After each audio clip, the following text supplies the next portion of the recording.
Right, guys. I don't know if I should start off with saying good afternoon or good evening. I know it's quite late. It's nearly 5 o'clock. It's a Friday. We've all put a really hard week behind us. So with that being said, thank you so much for being here today. Just quickly before we get started, when we are done, for those of you who can, please don't rush out. We've got a few gins on the house. We'd really like to mingle with you and just catch up and start the weekend on a high. Okay. So, with that being said, good afternoon, everyone. My name is Megan Pritchard, and I'm the newly appointed CEO for Ogilvy, Namibia. Thank you.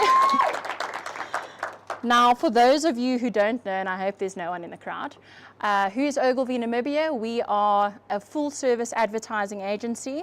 We are one of the best in town. And yeah, just by raise of hand, where are all the reds in the room? So Ogilvy is this amazing team sitting right here, and they make brands matter day in and day out. Before we get started, there's a few key stakeholders I'd really like to thank for making today happen. First and foremost, Leo Vich from Black Motion. Where is he? Over here. Thank you so much for doing our photography today. We're very grateful. Then we've got Adam from StoryWorks. I refuse to say his surname because I always get it wrong.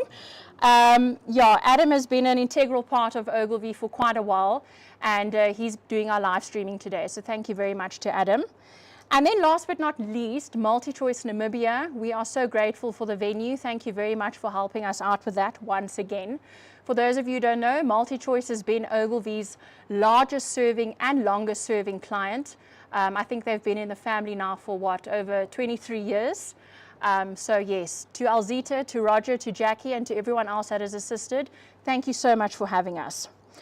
So without further ado, the topic that really just intimidates so many of us, I want to leave you with the following. Our MD posed a very nice comment on LinkedIn sometime last year. So we went into the whole debate of AI and agency, and it takes over jobs and people are losing jobs and things become automated.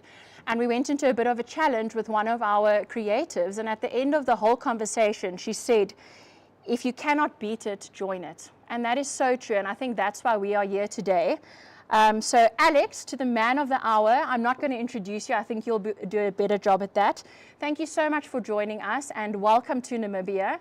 We are a small country, often underestimated, but you've got some of Namibia's finest in this room, and I hope you're ready for all the questions afterwards. Thank you very much. Thank you.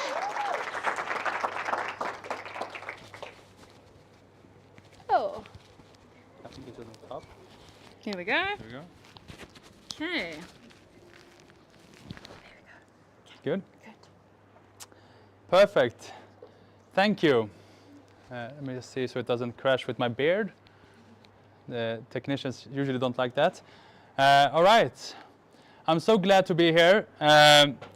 This is the 6th event I'm doing here in Namibia. Previously, I was in Zimbabwe. I did like 10, 12 events there. Flew here, doing this now, going to Botswana and continuing in South Africa and so on.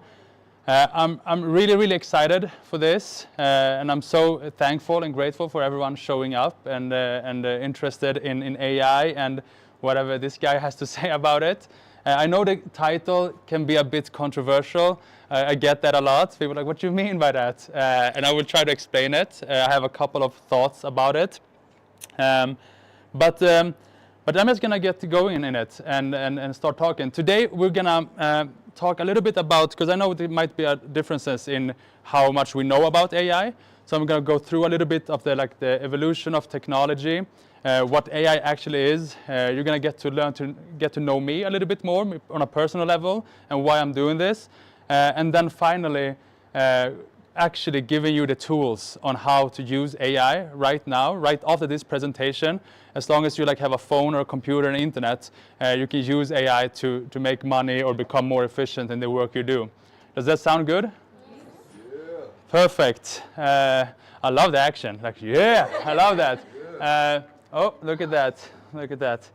So I used to study to become a psychology teacher, and anyone who ever had a teacher knows that there's always some technical errors whenever we try to present something, so I'm cursed with that, as you just saw. But yeah, let's jump down into the evolutions of... I'm telling you I'm cursed, you don't trust me. Oh, there we go. So since we've gotten internet, there's been a lot, because the reason I also mentioned why I studied psychology is one of the things you learn that to truly understand how a person works and how they will react and the things they will do, you have to know their history, right? Know what they've been through and how they reacted previously, and you can see pattern recognition and be like, okay, probably this and that will happen if this happens. Same is with technology. We are kind of blessed in the fact that we've been through a couple of technical evolutions and seen how we as humans have adapted to that and how we have reacted to that. So we can actually learn from that in order to understand how AI will impact our businesses and our society. So if we start at the beginning, when internet was new and we had the possibility to stream information with Alta Vista, Google, Yahoo, and all those platforms, that was kind of an evolutionary thing, right? So we can, any time of the day, you can just ask something and you get the dates or when this war happened or whenever that happened. And I remember my teacher telling me that, yeah, but it won't replace libraries, right? It's, you still have to go there to find a dictionary. You still have to go there to find this and that and whatever. But it kind of, now we're starting using it more and more and more, and it becomes better all the time. And now it's just, we don't even think about it. We just say, let's Google it. It's just a synonym at this point, right? The next stage of the evolution of tech was that we had the possibility to stream inspiration. So social media kind of democratized attention in a way. Now anyone with a voice, an opinion, can be heard and can write or record a video, and it could go viral and everyone would know your opinion. It's not just traditional media who's get to decide that, okay, this voice is good enough or that voice is good enough. So I come from, my parents were refugees from Syria and Lebanon coming to Sweden. I'm born in Sweden. I wouldn't really have a voice there. It would be really, really hard to have a voice if it wasn't for social media. Like, even though all the success I've had on social media, it's still hard to get a voice there in traditional media, right? But social media opened this up, democratized attention, and also made it possible to stream inspiration. Still though, when it's new, people are afraid of it, and people start finding all the negative things. You heard about how social media creates these filter bubbles, these bubbles that, you only see what you like and interact with, you don't see the other things. And it amazes me because, it's like you're talking as if there was a utopia before that where there wasn't filter bubbles, right? Because, when I grew up, everything I learned was, what my parents believed in, I believed in. What my neighbors, all information I got was from my parents, neighbors, and traditional media, right? That was like the ultimate filter bubble. If anything, the possibility to stream inspiration opens up the opportunity to actually have accountability. Even if you are in a filter bubble, anyone here can go in and be like, okay, what does the other side of this conflict, what are their arguments, what do they think? So the world opened up, but we also need to take our own accountability in how we use technology, right? And sorry if I speak a bit fast. I'm trying to shorten the presentation so we have more time to Q&As. So I'm gonna imagine I'm like a Spotify podcast at 2x speed. But if I go too fast, just do like this, and I will slow down. When these things happens, we see a shift in where companies who adapt, they make it. So if we compare, the Fortune 500, the 500 biggest companies in the world, if we compare them, like the list from 1955 to the list at 2017, after the social media and information evolution, if we compare them, there's only 12 companies left on that list. Only 12 companies made it through those two evolutions, right? And the reason for that is they didn't adapt to social media. They got bankrupt or had to merge or something like that because they didn't adapt quick enough. Now you look at that list now, most of those companies made it there because of social media, Google, or the streaming of content, right? So that's also why I say AI or die, because if I was here 2015, I would say social media or die, right? Actually, I had a presentation like 5 years ago where I was like TikTok or die, and people were like, oh, I don't know, it's China and whatever. People are always afraid, and now they're saying, I wish I was that when it was new, right? But that's also just basic psychology. Like we are built, like our biology are built to be afraid of new things. That's how we are. That's how we, as a mankind, we survived for so long, is because we're afraid of new things. We see like, we walk there and see a couple of berries and we're like, oh, I don't know if I should eat that. We've never seen those berries before. But then we have like some kind of pioneer who's like, you know what, I'm actually gonna try one of those. And then like died, right? And that's actually really sad, but that person died there and saved 1 million of lives. Because the next time someone goes there, like, oh, berries, oh, a skeleton. No, I don't think these berries are good, right? And we learn that we should avoid that. So we always approach new things with caution. That's natural. That's why we're always afraid of like new technology. We were afraid that the tractor is going to take our job. We were afraid that internet's going to take everyone's job. Social media is going to like. We're constantly afraid of those things. It's natural, but we need to move past that as well, right? We need to adapt. And if in like any country, like if Namibia, like isn't it this the land of the brave, right? So this is where we're supposed to be brave, right? Yeah. So we need to adapt. And next streaming phase was content, movies and music and audiobooks and everything like that. And this is for now. If I tell you like, oh, would you have invested in content when it was new? You'd be like, yeah, obviously, right? But that was never like 100% certainty when that happened. Actually, there's a funny story because in the beginning it wasn't this good. It was buffering a lot, low quality. There was always these ethical questions like, how can you download a movie? That's not illegal. Would you download a car? Whatever, right? But we also, there was like a pioneer. There was like, what if we make Spotify and we can find another revenue? It's not the same revenue it used to be, but since it's inevitable, let's find a way in this new world. Since AI is inevitable, no matter what my personal opinion, I can hate AI, but it's inevitable. I can't do anything about it at this point, right? And there's a funny story, Netflix used to be like you pay a subscription and they send you a DVD home and you like watch it and then you send it back. They were like, okay, streaming is good. Let's try that. And Blockbuster said that nothing will ever beat the experience of reading the backside of a DVD. They couldn't even imagine a world where YouTube existed, and you can see a whole trailer, right? So, but Netflix invested in it. It worked out fine, and they reached out to Blockbuster. They were like, hey, let's merge. Like, we do this good, you do that good, let's merge. Our valuation is this. Blockbuster laughing them out of the office, saying like, there's no way you're worth that much.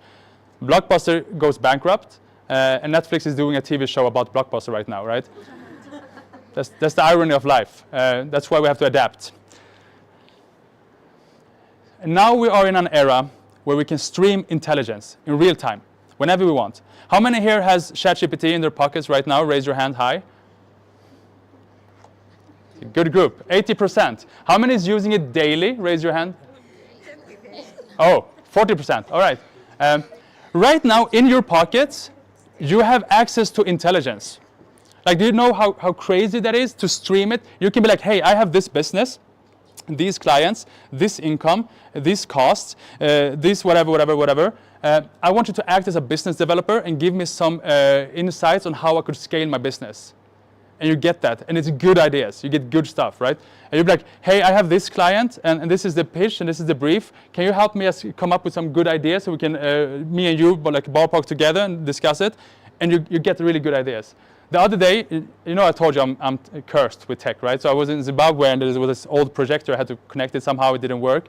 And I opened ChatGPT. In the paid version, they have this video, right? So it can see what I see. And I opened it and I was like, okay, can you help me? What's wrong here? Have you tried mirroring it? And I tried everything and it worked. So I just have a tech guy in my pocket. Just immediately, whenever I want it, he's like, how can I help? And then runs to another one. Streaming intelligence in real time, 24/7, whenever you want. It's wild. It's actually wild that not everyone in here is raising their hand saying, I'm using it daily. And hopefully after this presentation, everyone is going to start using it daily, because I'm going to give you some really cool insights on that. Just looking a bit forward, because I also like to think forward a little bit. I think the next streaming phase is going to be that we stream initiatives. Like, it's going to be AI that is prompt free, that tells you that, hey, you haven't been at your barber for 3 months. I see on Friday, 2 p.m., there's a spot in your calendar, and your barber also has it. Do you want me to book it for you? Yeah, I would love that. Also, you haven't called your mother in 2 weeks. It's time, right? And like, I see some faces here, like, I mean, that's kind of intrusive though, right? And that's great, because we're supposed to be afraid of new things, right? That's how we survive. But for us, it's crazy. It's crazy to think that would happen. For the next generation, it's like, oh, you guys did that yourself? You know, I tell my mother, I tell my grandparents what I do with my phone. I list everything I do with my phone, and like, oh, so you don't call with it? Like, you talk to people online. Why don't you just meet them, right? But our reality becomes, we just adapt, right? It is inevitable. But that's the future. Let's not dwell too much upon it. But I do say that AI will not solve everything, but it will evolve everything. I can't imagine a single business, job, hobby, industry, religion, whatever, that will not be evolved with AI. And I always challenge my audience, like, if can you come up with anyone, please meet me and talk to me and just say that job. And sometimes people do, they're like, yeah, what about this job? And then I say, yeah, what about this solution? And they're like, oh yeah, that's really good, right? So it's gonna evolve, whether we like it or not. It's gonna be evolved, but we need to, like Meg said, like, we need to be a part of it, because otherwise we fall behind, right? And then I get the question, why AI? Why am I here? Why am I here in Windhoek and talking about? Did I pronounce that right? No. What? Windhoek. Yeah. Windhoek. Every time I try, and it's just.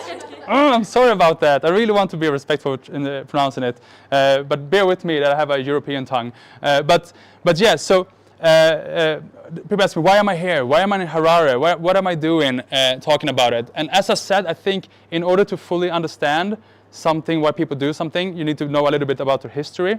And I just want to take this time out and just explain a little bit about my journey. I'm going to keep it quick and short. But as I said, I grew up, my parents were refugees, we didn't have much, 0 resources, started to become a psychology teacher, realizing after 6 years and having 1 test left that I'm not a teacher, and yet I'm here teaching. Irony. But it was so much admin back then, and I'm not an admin guy, I'm a creative soul. So I was like, I need to do something else. So I was thinking, like, what do I really hate, right? What don't I like? Because I noticed one thing about myself is I like to work with things I don't like. That's the reason I want to be a teacher, because I didn't like my teachers, right? And then that was like, hey, I really hate ads. Marketing is by the worst thing I know, because I didn't like the ads I was seeing. And I thought that, hey, if I base it on the psychology I've learned, I think I can do social media ads better, because the social media ads at that time were literally people taking print ads and TV ads, putting it on Facebook and saying it doesn't work. But it's a social platform. So I did a couple of funnels that I really believed in, and I started, and it went really well. We got a really big investor that promised a lot of things, didn't deliver on any of the promises, leaving me with a lot of minus on my accounts. Long story short, you know how investors are, right? They'd be like, give me a 5-year report. How is it going in Q4? What is this happening? Give me some admin. Give me agreements. Sign this. And I'm not an admin guy. And all those things was consuming my energy, draining me. At the same time, I'm trying to know the most things about the social media and learning, because I haven't studied anything in marketing. Like, everything is self-taught, and I'm like trying to learn everything at the same time, over-consuming every social media platform that's ever existed. Probably 50 of them you've never heard about, just in case they blow up, right? But social media is a drug. It gives you dopamine, which is a hormone that you get from drugs, from alcohol, from like gambling and all those things. And over-consuming that, and at the same time, the business not going that good, and everything is crumbling around, I was not in a good place. I literally hated myself. And everyone around me probably hated me because I was a bad boss, I was a bad partner, I was a bad father, I was a bad everything at that point. And I was breaking, I went through one wall, the famous wall, not the one that Trump is trying to build, not the wall, it's not that wall, but it was the better wall, the mental one, right? So I went through 5 of those, and when I went to the 6th one, I was like, if I go through this one, I'm dead. There's literally no way I will survive going through this wall. And I had a meeting with Facebook in Dublin where I decided to, I'm going there, and I'm not bringing my phone. I brought one of those phones with buttons and no internet, nothing. No one had my number. I didn't buy a return ticket. I was like, if I can't fix myself, there's no point in coming home again. It went dark, sorry. but that's how I felt, right? And I started hitchhiking. And I don't know how much you know about Europe, but being from the Middle East with a big beard, with a big bag in the middle of the street trying to hitchhike, people are afraid of new things, right? It was hard. It was actually hard, but I made it through. I went from Ireland to Wales to England to France, Belgium, Germany, Switzerland, all the way down to Italy. And at this point, I loved myself again, because I used to be my biggest hater. I was the Kendrick Lamar to myself. I was like, you're not like yourself. You're not like yourself. I was like, I was literally hating myself. But at this point, I loved myself so much. Spending so much time, thank you, spending so much time with your own brain and talking to yourself, you kind of figure out that, hey, I'm actually kind of smart. I'm actually kind of good. And I'm not trying to be bragging. I think everyone here, you spend time with yourself, you realize, and you start thinking, why am I talking to myself that way? Why am I limiting myself? Why am I treating myself that bad, right? I was so high on love at that point. I just felt like nothing can break me down. It was the 17th of March. It was my birthday. It's St. Patrick's Day in Ireland, right? But I was in Italy, so I thought I'm gonna go to an Irish pub. Went there, met this guy named Klaus, and I'm telling my story to him, and he's like, yeah, you should come with me to Frankfurt. And I can't do a German accent. I'm sorry. I really try. I just sound like Arnold at this point, right? But he's not even German. He's not even German. But he was like, you should come with me to Frankfurt. And Frankfurt, is half the way to Sweden, right? And I was like, yeah. And I'm sitting in the car, looking out the window.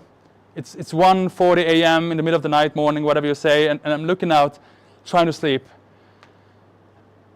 And this takes way longer to explain what it takes to experience. But I'm looking out the window, and I realize that the road signs are leaving me. It's coming further away from me. And I turn my head, and I see that, we're on the opposite side of the road. And there's a truck in front of us, not in front, but a bit in front of us, still enough to scare one, right? And I just react, and I take the steering wheel and try to drive us to the right side of the road. And as the rails, they come and go in a highway, and for some reason they came back, and we just crashed right into the rails. The car flips 1-2 times. I remember ending up it's upside down. When I'm regaining consciousness, I'm covered in blood and hyperventilating, can barely form a sentence, trying to get some from Klaus, not getting any. He's just hanging there, covered in blood. I try to open the door, it doesn't open, can't crack the window. Just hear the radio, babbity boobity babbity boobity, and it's trying to and I just feel how everything is crystallizing, getting darker and darker. And I remember my final thought was that, if I was in Namibia, they drive on the other side of the road, I would be safe, right? No. I didn't think so. But you guys were so serious. Everyone was like, what's next? What's next? I made it. Surprise, right? I wake up in a hospital, not a single scratch, not a broken bone, nothing. It's crazy. I was like, I don't know, not a wound. What? Yeah, the story is real. The story. Yes, the thought about Namibia wasn't real. I didn't know what Namibia was back then. I'm really sorry, but yeah. So I just wanted to lighten up the mood a little bit here. So I was, and the Italian doctors come, and in Italy they don't speak so good English, right? And they're like, yeah, and I was like, but is it good? They're like, good. My head is good. The head empty. I was like, I know that, but is the emptiness damaged in any ways, right? But everything was good. And 1 month later, though, I got a call, and Klaus was in a coma, and he didn't make it. And that's changed everything for me. I went from just surviving a car crash to literally surviving a death crash. I was 20 centimeters away, dying from something as stupid as a business. which is literally the most stupid way to go, right? Is that for like what a business didn't go well, just start a new business or do something else with your life, right? And I promised myself 2 things that day. One, I will always treat every day and try to live that day to the fullest. Like always show up to life, no matter what happens. Like today, one of our events got canceled. I was like, I'm not gonna go and rest at a hotel. I just hired another location and we went there instead and stuff like that. Always show up to life, and because I don't want, if he's watching me from above or something, I don't want him to look at me and be like, what's he doing with his life, right? I could have done better. Like I want to show that I'm actually worth being here every bonus day I'm having. And the second one that I changed was that I decided that I set a goal that I want to have a positive impact in the world, and I set like a KPI that if I can have a positive impact on 1% of the world before I go, then I'm happy, right? And everything was going good. Like if you wake me up today and be like, hey, sorry, you've been in a coma, I would say to you, no, because life has just been crazy ever since. Anything I dreamt of has happened. I was like, I want to win this. Like the only agency in the world that has won TikTok awards twice, which is crazy. The winning a lot of like all the awards I didn't even know that I could win. They're suddenly like, you're nominated. You won this. You did this. Getting the biggest clients. Like we're a small agency. We're like 10 people. It's a small agency. Getting the biggest client. Get to work with DJ Khaled. Like how is that even a reality, right? And everything, the only thing I changed was showing up to life and being grateful. But I still felt a bit empty until OpenAI came. When ChatGPT came, I tried it and I realized one thing. If I had this, I would never be in that situation. If I could have let this do all the boring tasks that I hate doing, that was draining me, and focus on what's empowering me and championing me, I would never be in that situation, right? I would never have been in that situation. I decided to go around, talk to people about it like I'm doing right now, in the hopes of like can I change one person's perspective here and they start using it and they don't end up in my situation? That's great. But the more I went out speaking on some of the biggest stages of the world, don't ask me how, as I said, this stuff just happens to me. I go there, I go to London, I'm like, AI, and everyone is like, yay, wow, right, because I'm a really good speaker, right? And I'm really humble. You get very humble when you start loving yourself. When you start loving yourself, you can understand why Kanye is like he is, right? But I come back to London next year, and I was like, hey guys, how's it going? And I was like, oh, we haven't tried it yet, we haven't had time. But you've been watching like 5 different shows on Netflix? Like, what do you mean you don't have time? And that's when I started to realize that I'm in the wrong place. Like all this, like in Europe and in the US and everything, it's built on artificial privilege. It's built on like, oh, you have to go to this school, you have to do this, you have to do that and whatever. But the AI's biggest strength is empowering companies, cities, people with limited resources to raise the bar. A small business can now compete with a big business in ways that's never been possible. And I'm going to show you exactly how. But small resources, and you can do big things. The biggest disadvantages that like Namibia has can be your greatest assets. And I'm going to also explain how. And that's when I realized, hey, I need to go here. I'm doing this, it's non-profit, I'm not making I'm actually paying to be here. I'm not selling anything. Strictly just thinking that we need to invite Africa to this conversation, because I do believe, and I'm not just saying it because I'm here, but I do believe that Africa has the potential to be a leading continent if it's played its cards right when it comes to AI. Because you have things that Europe and US is lacking.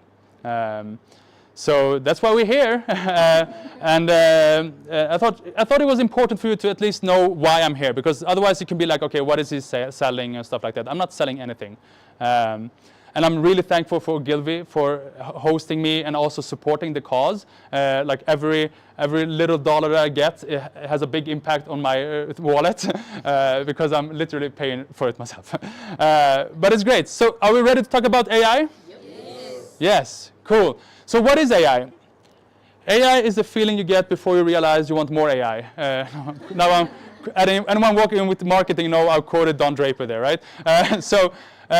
AI is, if I would to try to package it in any way, the best explanation I can find is, imagine it's Lego. Imagine billion and trillions of Lego pieces scattered out in this room. That's all the data parameters that AI is built on. Now, search engines like Google and whatnot, what they did is that they took all these pieces and they said, this is green, this is yellow, this is blue, right? They sorted all the data for us to have easy access to it. What LLMs are doing, like ChatGPT, DeepSeek, and all those, what they're doing is they're taking all these Lego pieces and they're building stuff with it, right? So that's why, like everyone, I think most of you work in creative spaces here, right? Anyone knows that the best gift to creativity is limiting yourself. Like my best ideas I ever came up with was when I put limitations. I was like, okay, I need to come up with an idea within 90 seconds, stopwatch, and I was just spamming out ideas. Or when a client says, okay, we can do this, but this actor doesn't speak Swedish and you can't do that, we can't do that. And we started getting like all these limitations, and we come up with ideas we never would have come up with if we had unlimited resources, right? Actually, both TikTok awards that we won was due to all the limitations that were set on us, and we managed to come up with ideas we would never have come up with if we didn't have those limitations. Same is with AI. You need to limit it because it's trillions of Lego pieces. Like if you tell it, like build me a house, make me a picture of a house, it's gonna give you the most generic one. It's gonna go through all the data. It's like, okay, how does the most common houses look like? Here's the house. And then people use it. It's like, oh, it's so basic. It's not good enough.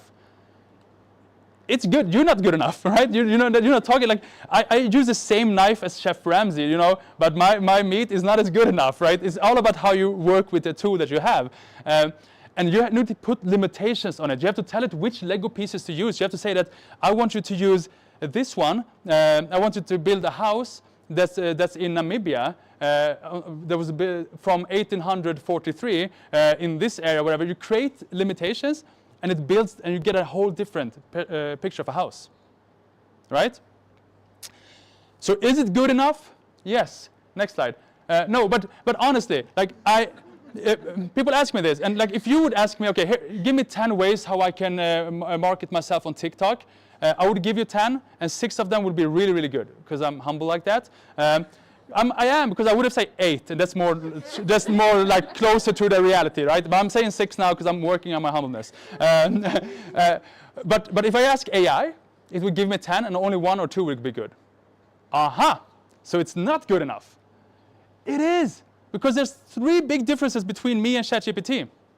1, I'm way more expensive. 2, I won't answer you in the middle of the night. And 3, if you tell me, give me 10 more ideas on with a better hook, give me 10 based on this, give me 10 with a better CTA, give me 10 based on this study, give me 10 that is funnier, I will block you. I've had clients like that. I'll be like, sorry, communication. I would block you. I would immediately block you, right? AI will keep giving you 10 new ideas, and if every time only 1 is good, you ask it 10 times, what happens? 10 good ideas, right? Consistency is the key that AI has to create efficiency that we as humans have harder time to do. That's why, and then some people tell me, you know, but AI don't have the empathy. I would block you. I just told you, I would block you. I don't have empathy, right? Like, I don't know if anyone ever had a support case. You have to go to customer service, and like everyone like, oh, but they won't have. I've never been treated with empathy. Like customer support are like, yeah, what do you want? And like, so it's like I think we sometimes put ourselves on a pedestal that we are better than we are, but it's okay. But it is good enough. It's actually super strong because it's all about consistency. And I'm going to teach you the art of talking to it, because that's one of the most key fragments in it. And I find it kind of funny because I get to talk to a lot of agencies. And most agencies, when I was like back in the days, like when I was doing this like profitable, I could go to agencies and they're like, oh, but it's so bad. You know, I sent it, it's so bad or whatever. And then I see their prompts. And I swear, I mean, like, I just have to remind you, it's the same agencies that sit in their offices and be like, oh, this brief I got from this client is so trash. And I mean, like, and then you're given a worse brief to AI. Like, just how, like, agencies should be the best one at prompting because you know what you need to say. And I'm telling you, it's called the bright prompt. All right? You include these things. I created this prompt 3 years ago. It still holds up. You include these things in this bright prompt. Whatever you ask for is going to be amazing. The B stands for the brand. You tell it what is the name of the company it's supposed to represent and what they do. The R is the role. You tell it what role it should have. I want you to act as a designer, as an architect, as a marketing manager, whatever they want it to do, you tell it. The I stands for instructions. Tell it what you want, like what is the task, what needs to be done. The goal, what is the objective of it? Do you want to get new clients? Do you want to increase your employee branding? Do you want to raise awareness? The H is how you want it to be presented to you. Do you want it as bullet points, as storytelling? Do you want it as a table with columns? Do you want it as a PDF? Do you want it in English? Do you want it in something else? And lastly, the target audience. Hey guys, you work with marketing, right? You know that KFC wants a new ad. The target audience is Gen Z, or the target audience is boomers. Two completely different ways of doing the communication, right? Why are we not telling ChatGPT about that? Because it needs to know what this is the limitations we're giving the Lego pieces, right? You include all these, I'm telling you, you're gonna get the craziest results. And I'm gonna show you right now how an example can look like. You ready? You work for a company named Truecaller. You work, which is an app that identifies potential spam callers. Your role is a marketing manager, more specifically when it comes to SEO. We need to create blog posts for a website. The objective is to drive traffic that will build trust. I need a 7-day content calendar for blog posting with SEO focus, delivered in a table with columns for each part. Keywords, meta tags, copy, title, headings, meta descriptions. Target audience is Gen Z in Sweden that are uncomfortable with getting calls from unknown numbers. You write that, you get this. Immediately, you get this. Day 1, guide for Gen Zs. Day 2, fight phone scams. Day 3, why Gen Z needs Truecaller. This is the keywords we should be focusing on. This is the meta tags, the headings, the meta description, the copy, everything right there. You don't like day 3? Give me a new day 3. Done. You happy with this? Okay, thank you, ChatGPT. Now write the blog post, please. But never take from it. Let it write, but you have to like reprompt it, redo it. You have to have your soul in it, right? So what I say to people is that think about like if your job is to create blog posts, break it down to subtasks. What is it actually? I need to come up with ideas. I need to do some research. I need to write the actual post. I need to proofread it, and I need to publish it, right? And then you figure out which of these do you hate. Like if that was my job, what I would do is that I would love to write, and I would love to come up with ideas. I would hate to do the research. So I would use ChatGPT, or in this case maybe Bard, and I would write to it, and I would say like, hey, give me 5 studies that proves that using AI increases your efficiency. I get the 5 studies, I'm like, I'm not gonna read all that. Can you summarize that in bullet points, please? It does that, and then I would write my blog post. Because I love writing, but I don't like doing the research. Someone else hates writing, loves doing the research, do the research, send it to ChatGPT, say, hey, can you write a blog post based on this research? And then you fine tune it, right? Let it do what you hate to do and empower your skill. There's so many blog writers out there that are incredible at writing, but they hate researching, and it's holding them back. That's why I say AI. So people are like, is AI going to take your job? Yes, it is. It's going to take your job to the next level, right? This is it. It's going to take your job to the next level. I guess most of you work with data here. TikTok ads, Facebook ads, Google ads, whatever. I don't know if you know, but you can actually upload data to it, like PDFs, Excel files, or whatever.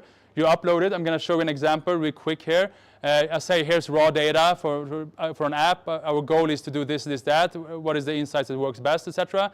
It starts clean. I'm going to clean the data, sort all the Lego pieces, do a platform analysis, whatever. Shall we proceed with this plan? I say yes. Usually, I say yes, please. If right? If they ever take over, I want them to be like, let's keep this guy. He's always so friendly to us. Let's keep him as a pet.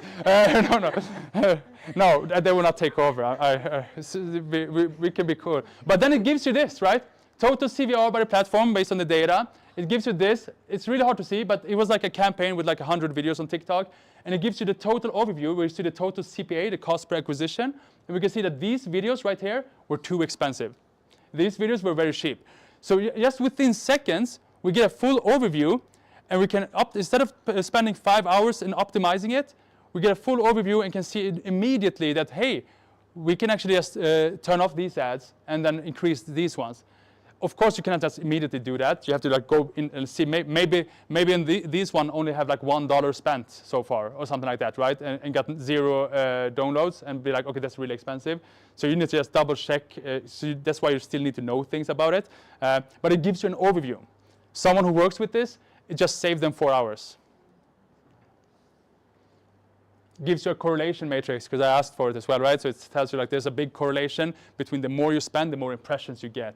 Crazy insight, right? It's kind of obvious insight, but but it might find a crazy insight. So it's really good. You use it as a coworker, right? Someone to talk to, someone to like, because sometimes it gets lonely. You're sitting there, everyone is doing their own jobs, and you can just sit and talk to someone, right? Images. Has anyone generated images with AI? Yeah. Mid-Journey. Yeah, cool. Just giving you an example of how it's have evolved for so far. So in Mid-Journey version 4, if you would have prompted salmon swimming down the river, you would get this. I don't know how much you know about the fish, but this is the cooked version of salmon, and it's probably because it's trained on the most generic data you know, and probably there were more pictures from influencers taking pictures of the food than actually taking pictures of the fish, right? But 4 months later, everyone was laughing at this. This was the laughing stuff at the internet back then. They were like, ha ha ha, look how bad image generation is. 4 months later, they drop the next version. It looks like this. Same prompt. Now imagine 4 years later. I can't. Like every time I say imagine, people are like, yeah, imagine. Like, I can't imagine, because it's actually crazy. It's like telling someone when internet came, imagine what's going to happen. Like, yeah, someone might build something called social media, and we have influencers taking pictures of the food, making money. Like, everyone's like, come on, get out of here. Who's going to watch someone eat? All right? But this is crazy. And then we get to, the standard question, but will it take our job? Our photographers, what are they going to do? But AI is not taking your job. Someone who knows AI will. Excel didn't take your job. Someone who knew did, right? Photoshop didn't take anyone's job. Someone who knew how to work with it. It's just a tool. It's just a tool. The difference here is that I'm not a good photographer, right? So I don't know how to prompt it properly. There's a big difference. If I say I want a close-up of a high-detailed lion, and I want a shot with an iPhone 11 wide angle, or shot with an R5 50mm f1, I don't even know what that is, right? But one of my photographers wrote that. There's a big difference in the results, right? This actually looks like someone was with an iPhone, right? There's a lot of safaris around here. Like, it's hard to get these pictures for them, maybe. Suddenly they can generate this quickly, right? But the difference here is a photographer will always do it better than me. Because a photographer would know that I want a picture with these settings and this shutter speed and this whatever, and then I want, I want to stand 1 meter away from the lion, and the sun is going to be in a 90 degree, and there's going to be a falling star falling, and I want to take the picture, right? And they know exactly how to phrase it, but I don't. So a photographer is always going to do that better than me, right? But it's a huge difference, and it's so cool to see. For me personally, like, this is mind-blowing to see like this. There's a feature called Flux AI. Has anyone tried it? So it's an image generation software where you can train it on your own data. So you can send like 40 pictures of this remote control, and then you can say, hi, I want this remote control on a beach. I want this remote control in a hand, on a table, and it creates that. You can train it on people, like I train it on me, and then I say, like, I want me wearing a black t-shirt saying stay bright, looking happy in a stage in Cannes, and this is me, right? And then I can ice skate. I can't.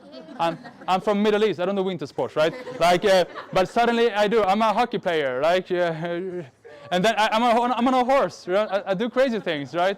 And I can generate. And this is really smooth for me. Like, if I didn't know this, and an agency or like someone in Namibia here reached out to me and said, like, hey, I can generate 50 pictures for you each month that you can publish on your social media.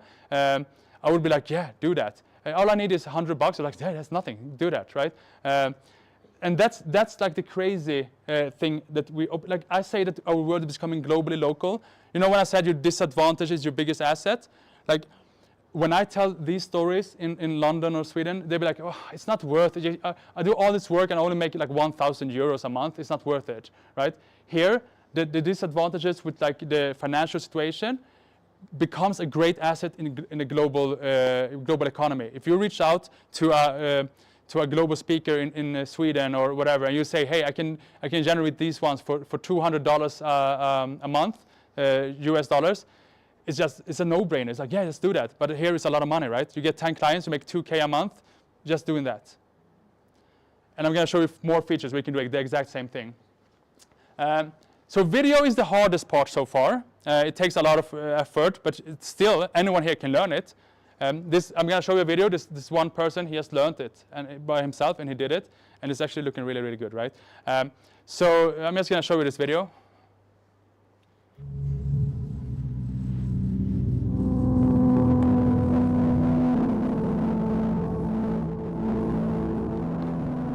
So the car is AI.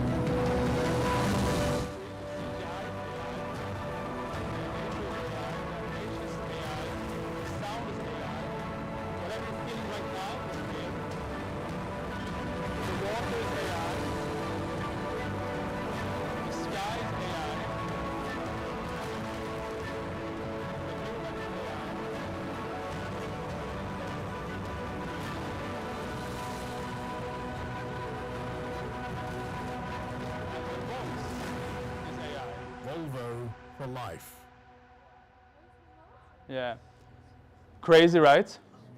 I don't know how it is here, but I promise you, a European agency doing that exact video, that's 50,000 euros. They have a team of 10 people, CGI artists, 3D effects, whatever, a drone and everything like that. Takes 2 months. This guy did it in 24 hours, all by himself. You're telling me someone here in Namibia would learn this skill and then reach out to like 100 global like car companies, whatever, and say, I'm selling this for 2,000, and they'll be like, no, I'd rather pay 50. No. This is also something I think is very interesting, because we have a feeling that we are very creative. We are very creative, but at the same time, a lot of car ads looks like this, right? Every car ad is like, open roads, nature, whatever like that. So it's kind of, I think that's just an interesting thought, because sometimes I battle with people and they're like, yeah, but it's not as creative as me. I was like, but are you creative though? Right? Like, haven't we seen this before? But yeah, whatever, that's another story. Editing. Editing is also interesting. I'm going to show you a couple of tools. You know Photoshop and probably Canva by now, that you can like remove things from pictures like text, images, and replace things and stuff like that. But this is interesting. Has anyone tried Opus Clip here? No? Opus Clip is this. And this is also like a very easy way to make money globally. It's very, very easy. Opus Clip, you upload any video. Like this is being recorded right now, right? Oh, I forgot that we're live as well. Hello, everyone, digitally. This is being recorded, right? We upload this 60-minute video. We upload it in Opus Clip, and it cuts it down to 20, 60-second videos that I can post on social media. And it tells me that this has the highest viral score, and then this, whatever, which I should post. Immediately does that. So you're telling me that you can't reach out to 200 podcasts around the world and tell them that, hey, I can cut 20 episodes, 20 videos per episode, and I do that for $50, and they have 4 episodes a month. You make $200 just with one client. Like that's crazy. That's actually crazy. I would pay easy for that if I didn't know about it. Now I can just do it myself, right? but I would easily pay for that. And anyway, like an editor would do that better than me. They would know exactly how to do that, right? Opus Clip, that's not just a podcast or a speech or whatever. You can put up like a football game, right? And then say, cut out the highlights from every goal, and it does that immediately. Captions does the same thing. Has anyone used captions? You can do the same thing. It also adds captions on any video. If you're speaking, you upload it, it just adds the captions to it, right? But you can also make AI edits. Do you work with e-commerce clients? Like web shops or selling products on the internet? No? No? But if you can make AI ads with captions. You upload, you put in any link for any e-commerce all around the world. You put in the link right there, you press AI ads, and it starts generating scripts. I tried this viral Halloween decor, whatever, it's a decoration web shop. If you struggle with finding the perfect Halloween decoration, target audience, Halloween enthusiast, stop scrolling. You pick a script you like, or you write it yourself if you like writing it. You pick an AI creator from these. I chose Joshua. He's holding a green screen phone. I chose which product he should show, and then I made an AI edit on this AI ads. You want to see how it turned out? Like this.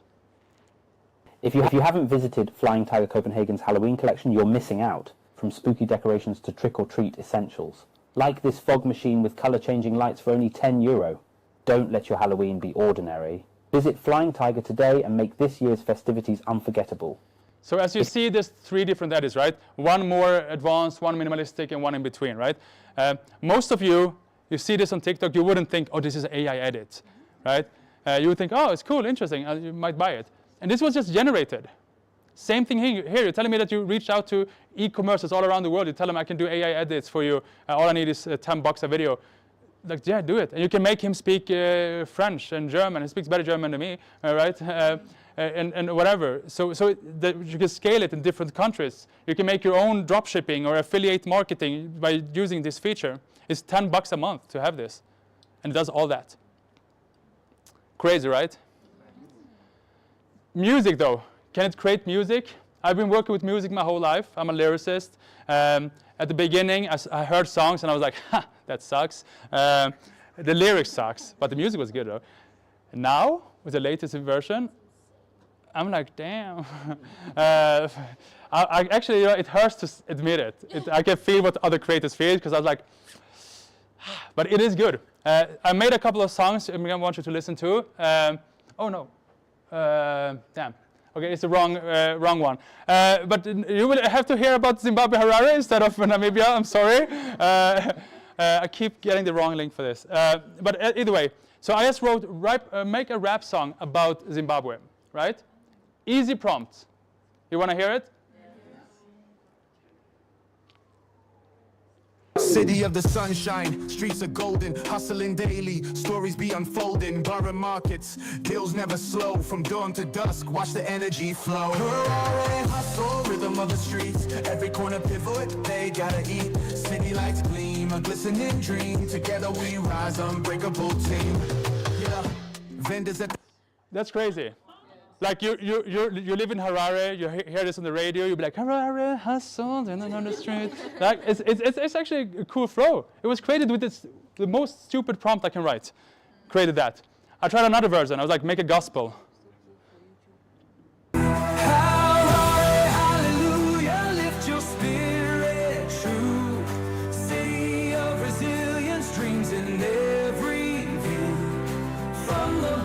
Markets to the quiet lanes, Harare, hallelujah, praising joyful strains. I mean, isn't it crazy? Isn't it crazy?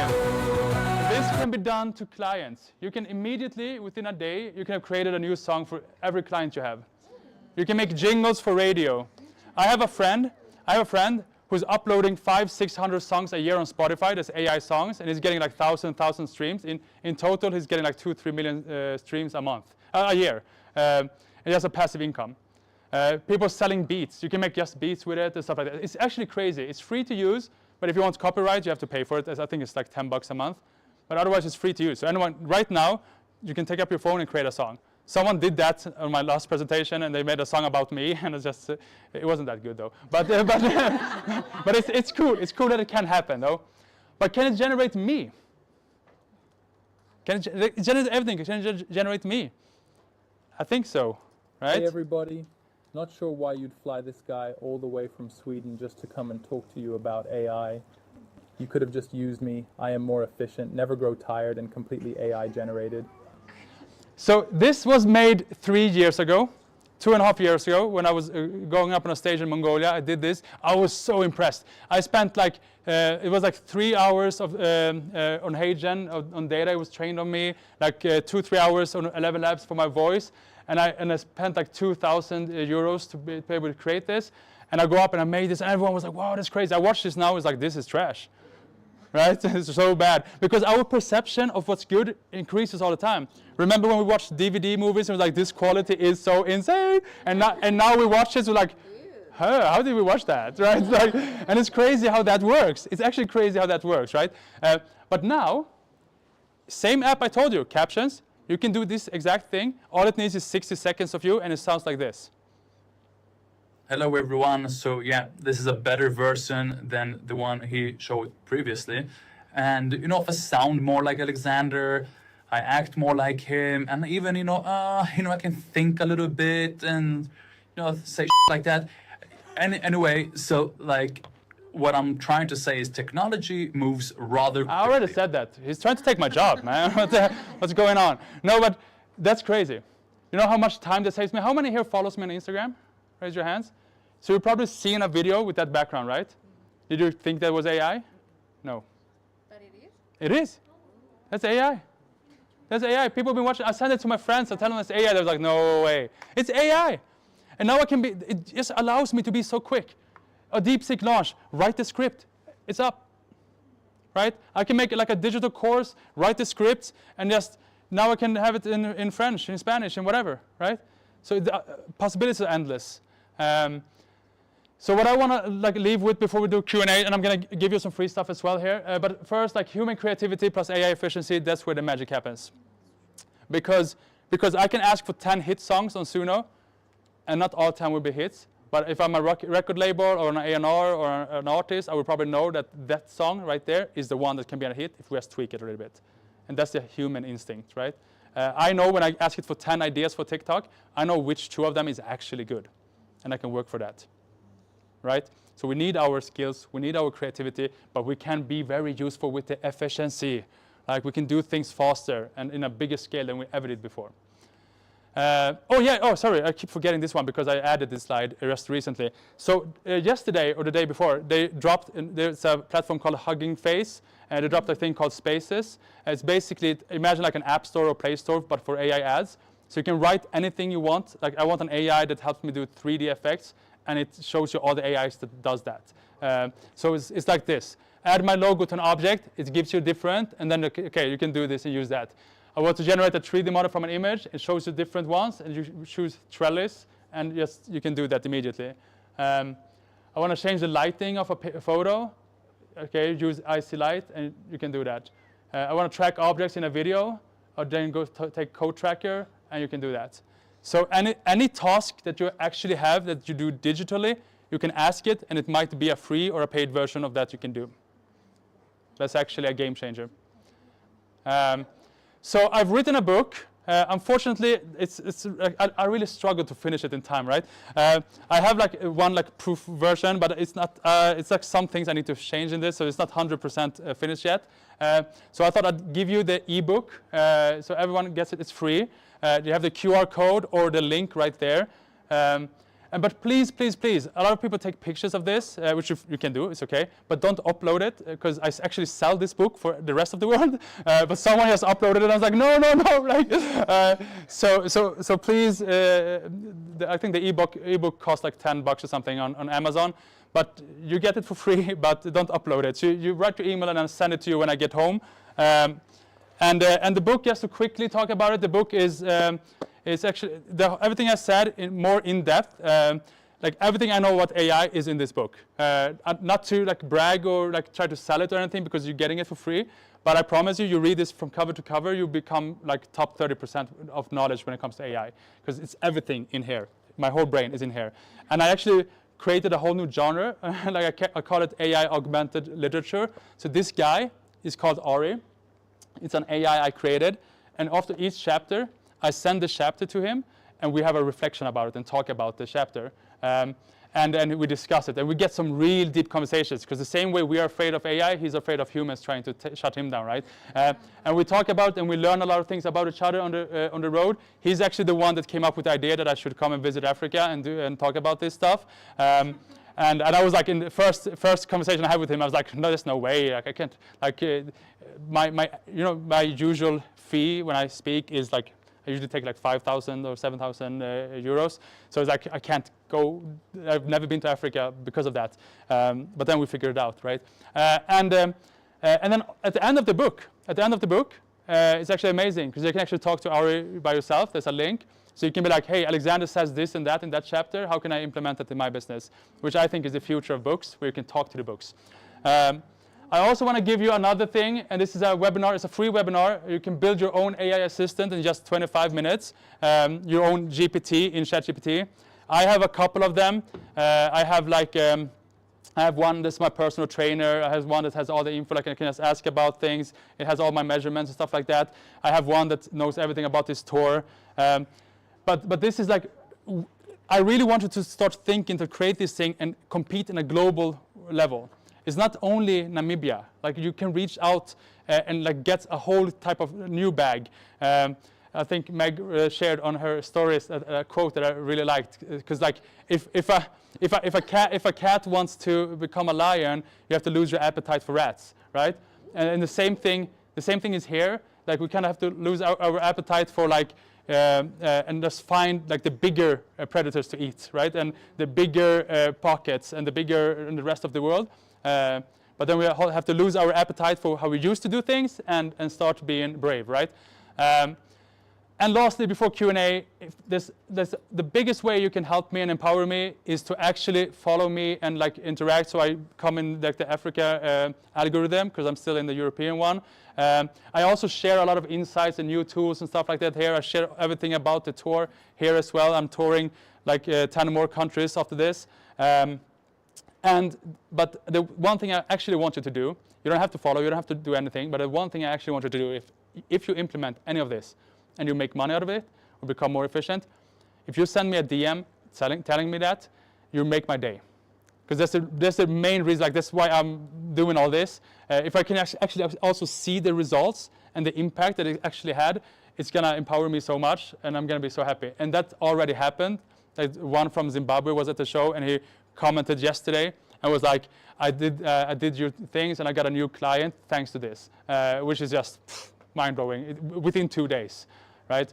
So I really hope you take action. All I can do is inspire and give you the tools, but then you have to also, spend your time doing it. And I keep telling people, if you spend 4 hours a day, 3 hours a day, just learning and talking about AI, you will levitate and elevate yourself in ways you've never done before. Because it's like any tools. You can't go to the gym, lift one thing, and be like, oh, it didn't work. You keep doing it consistently, you're gonna be the best in Namibia, the best in Africa, and best in the world. Thank you. All right, so time for Q&A. I don't know how we do, do we have like a mic or something? Or no, we're just talking like this, right? So please just raise your hands high, and I'll, if you have any questions, and I'll answer them. And it's a safe zone, by the way. We listen, but we don't judge, right? So we listen, we don't judge. You can ask anything, even if you're like, did he mention that? Did he not? Just ask it, because this is the opportunity to actually learn. And yeah. Just want to know. What's your name? Neville. Neville. Hi. Just want to know what is best, ChatGPT or DeepSeek? I like this question. So DeepSeek, for those of you who don't know, is a Chinese version of ChatGPT. And I'm, what? Yeah? Oh yeah, sorry. It was made in China, and it's actually really, really good. It's way cheaper than ChatGPT, so in that way it's better, right? And the quality it gives is pretty much equal. I personally still feel like ChatGPT is better, but I think it's because I've spoken to it more, right? But then there's always like a lot of people afraid, because it's China, what will they do with the data and stuff like that. But the cool thing with DeepSeek is that you can download it. So you can download it and you can use it offline. So you don't share anything. You don't have to think about Wi-Fi or whatever, right? So I think that's the biggest advantage of DeepSeek for now. But ChatGPT has so many more features, but some of them you have to pay for. Yeah? Upskilling with... Please introduce yourself. Oh. Yeah. Sorry. I'm JP. Hi. Prompt engineering, upskilling, where is there a tool that can help us with that? To improve your prompts? Because we've been playing around with it, we've seen success, but we know that there's a level that we just need to go a little bit higher. Yeah. No, I think the best way is what you just said, like to play around and keep practicing. Another way I found is to actually ask ChatGPT about it themselves, to say like, what would be the best prompt if I want to create this? So sometimes, like if I want to make a song, I can't say, hey, make me a Kendrick song, because then it says copyright, whatever, right? but I can like send a song and say like, how would I prompt this in order to, what would the prompt be if I want to make a song like Not Like Us, right? And then I prompt that and it gives me a prompt. So you can actually use it, because it's intelligence, you can use it and ask it what would be a good prompt in order to get that, and then you tweak around that. But other than that, like right now, like there's a lot of courses and things to go, right? But everyone will just have their different ways. There's like maybe 50 versions of this bright prompt, but the point is just to use it, because the more you do, the more you learn how to limit it and what you need to add and not.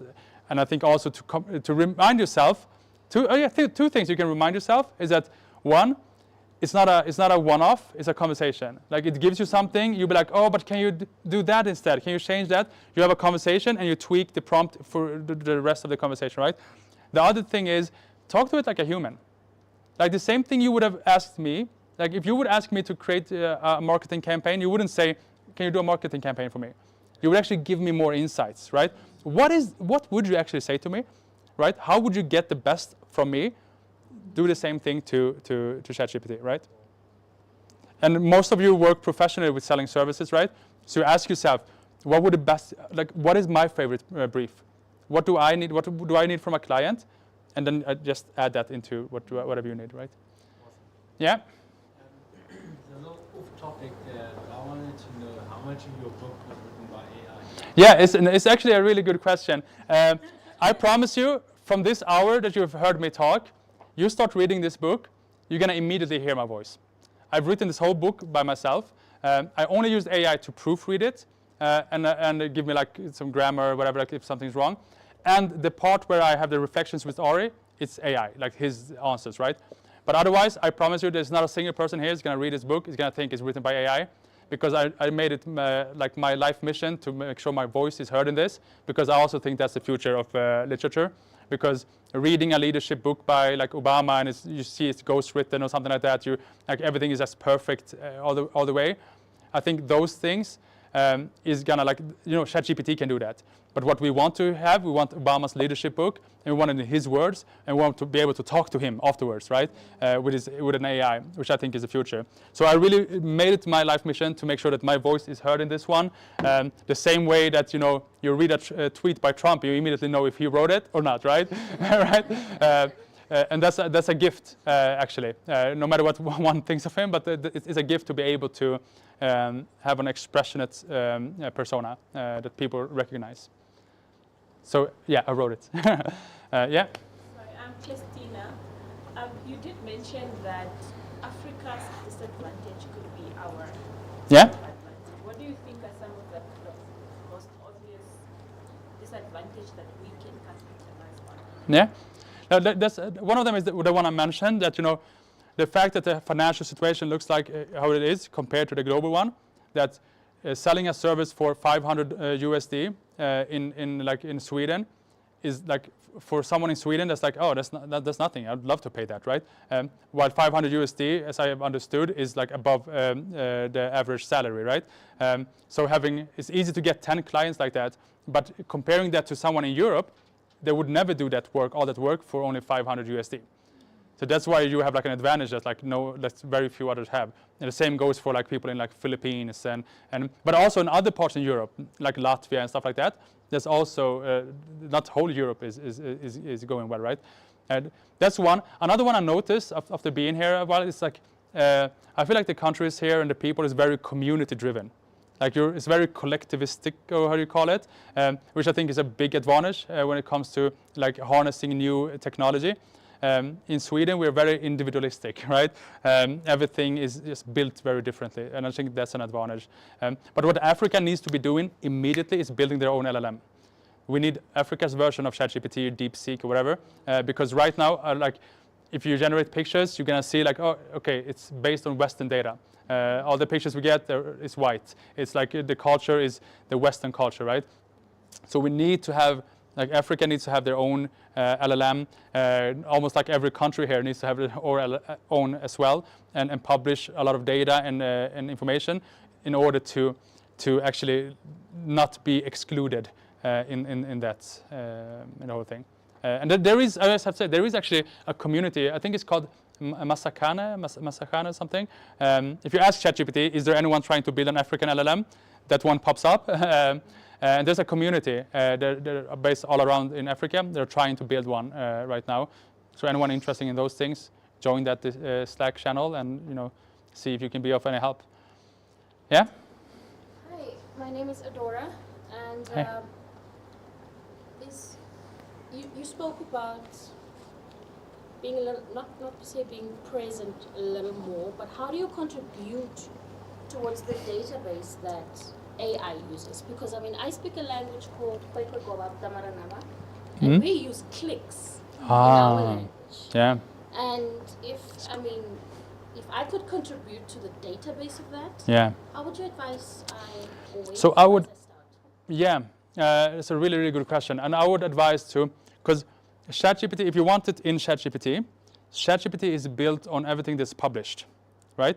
So you need to have your publications, you have to publish it officially somewhere.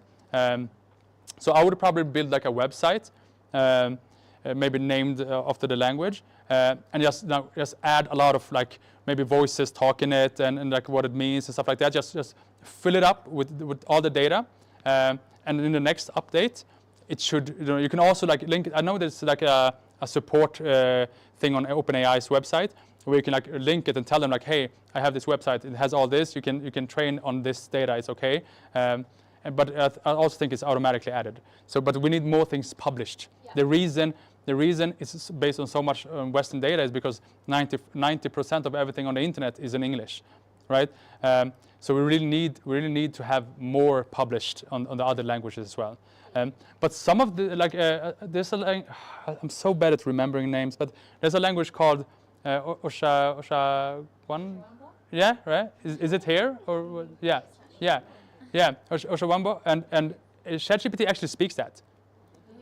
Yeah, because I used the voice thing and I was like, hey, can you speak that? And it says, no, I can't. And I was like, okay, but can you teach me how to say how are you in that? And it said that. So I can actually use that as a, and that's also like a language barrier just disappearing. Like I know that there's like a barrier where like some people have trouble with the English and then you meet a doctor or something like that. Then you can use that one, hey, I want you to act as an interpreter and this doctor will speak English and can you explain it to me in Shawanda? And it does that. So that's some languages actually is in the platform, but when you ask it, it says no. But then you say, can you translate this sentence? And it says, yeah, and it does, which is weird, but yeah. So yeah. Yeah? My name is Tala.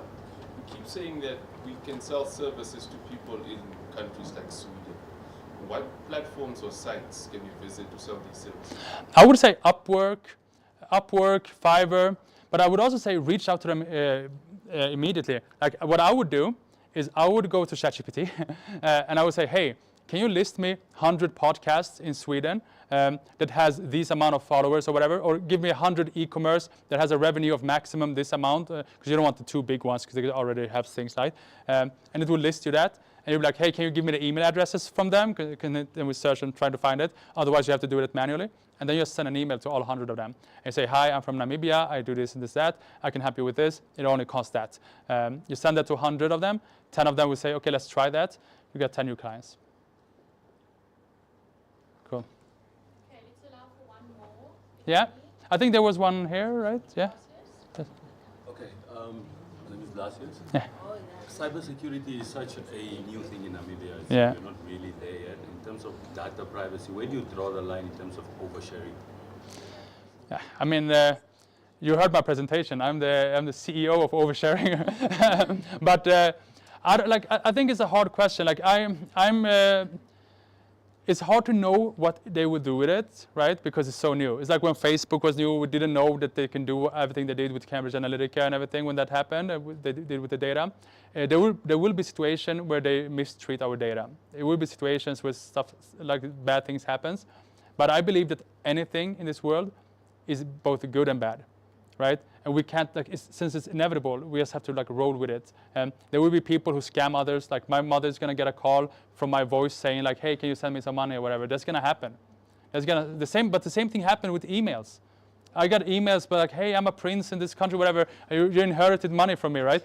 I got those emails, right? The same thing happens with everything.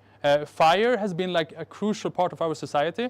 And I read somewhere that the first evidence of humans controlling fire was like just outside South Africa in a cave. But I can imagine when they started controlling that fire and they went to the village, like, hey, we can control the fire now. Someone was like, but how can we make sure that it doesn't burn down our village and our children will get burnt and everything like that, right? But we can also warm our food, scare away predators, and keep warm at night and light up the dark, right? So all these good things that it does, still to this day, we also saw that fire can do damage to a whole city in Los Angeles, right?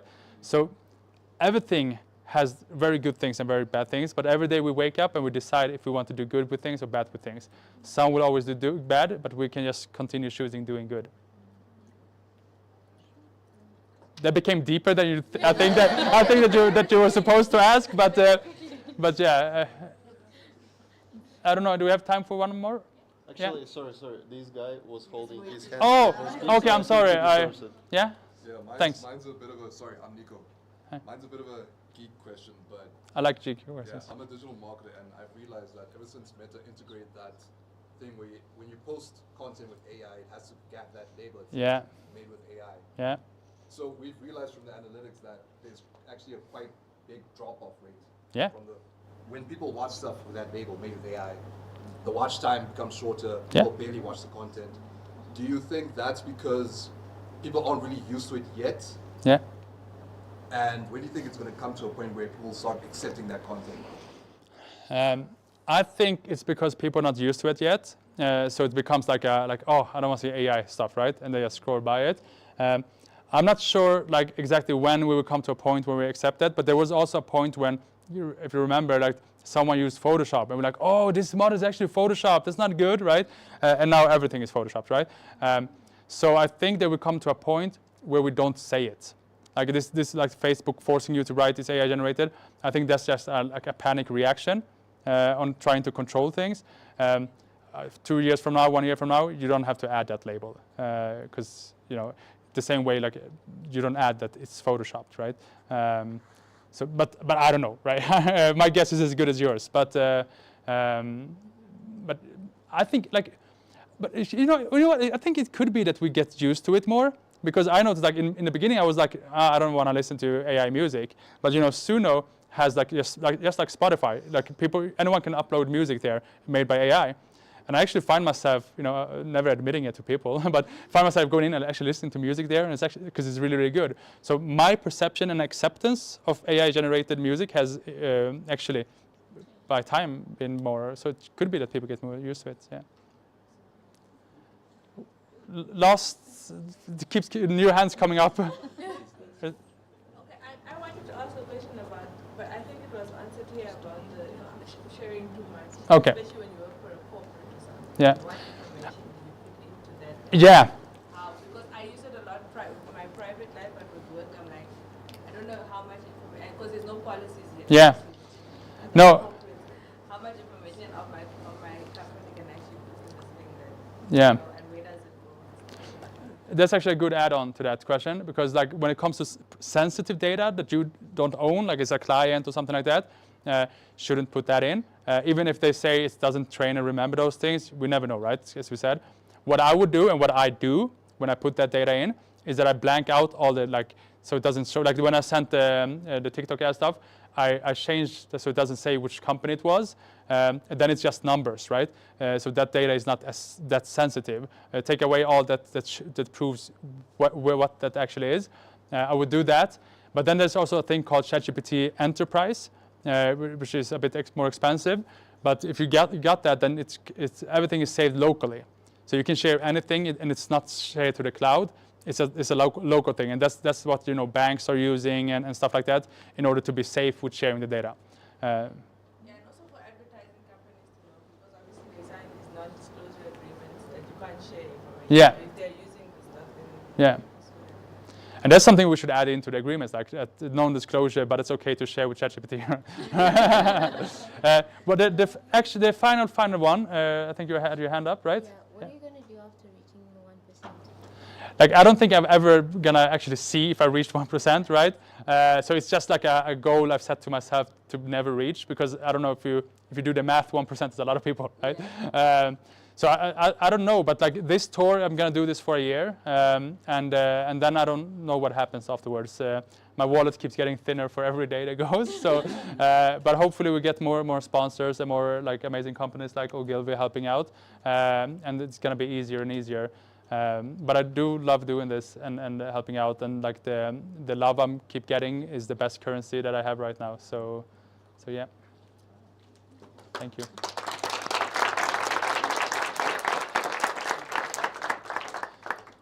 Thank you so much for having me. Thank you, Alexander. Can I take your this one? Yeah. And then there's just a few things. Oops. Okay, guys. Thank you, Alexander, for a very illuminating talk. I think we've all learned a lot.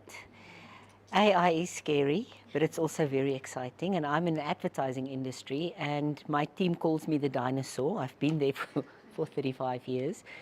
But even dinosaurs can learn, you know. So I'm very keen on learning more about AI. I think it's going to change the world for better. And while I'm here, I want to say that we've started the Red Academy in partnership with the Red and Yellow Creative School of Business. And we have 7 AI courses that can actually help you. It's short courses, it's micro courses. And it can help you to actually understand and get the better of this new beast that we all learn about. And we have decided from the Red Academy and Ogilvy side to offer 5 of you a 15% discount on any AI course that you select from our suite of courses. And one lucky person in this audience will get a free course. Any one of the 7 AI courses you can select and get free. There's a tag under your chair, so just feel if you've got the tag and give Roche your details, and you can obviously go and study. Make sure to check the empty seats as well. Check the empty seats, people. And with this, check the empty seats as well, you know. and then from Ogilvy's side, we've got some gin and tonics upstairs. From Ogilvy's side, we've got some gin and tonics upstairs, and I'm sure you would like to just chat a little bit to Alexander face-to-face, one-on-one, and learn a little bit more of everything that's in that mighty brain there. Okay, guys, thank you very much for being here.